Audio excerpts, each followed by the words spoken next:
আজকে দেখুন আমি চটপটা পটেটো করব, তো তার জন্য দেখুন আলুগুলো ছোট ছোট করে একদম কেটে নিয়েছি। আর এখানে তেল দিয়ে দিয়েছি একটা প্যানের উপরে। তো এগুলো ভালো করে ভেজে নেব, গ্যাসটা কম করে করে ভাজবো।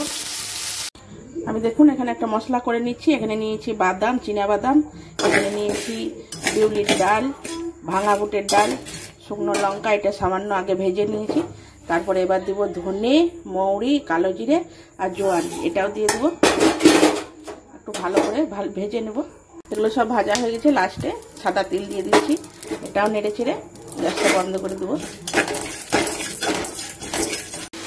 দেখুন আমি ভাজা মশলাগুলোর সঙ্গে একটু বিট নুন দিয়ে দিয়েছি। আর এখানে দেবো চাট মশলা, 2 চামচ মতন চাট মশলা দিয়ে একসঙ্গে গুঁড়ে নেব। দেখুন মশলাটা একটু মোটা মোটা করে গুঁড়েছি। আর এখানে হলুদ দিয়েছি আলুটার উপরে, একটু মেথি পাতা আর একটু দিয়েছি হিং। এটা নেড়ে, আমি কিন্তু নুন দিইনি, বিট লবণ যেহেতু এখানে দেওয়া আছে। তো এটা একদম ঢাকা দিয়ে গ্যাস সিম করে আলুটা ভেজে নেব। আর আপনারা যদি মানে কারি পাতাও দিতে চান তাও দেওয়া যাবে, তো আমরা কারি পাতা দিচ্ছি না। আলুগুলো কিন্তু আমার খুব সুন্দরভাবে সিদ্ধ হয়ে গেছে। এবার মশলাটা অল্প অল্প করে দিয়ে দিব আর নাড়বো, এরকম করে নাড়বো। দেখুন চটপটা পটেটো আমার একদম রেডি হয়ে গেছে।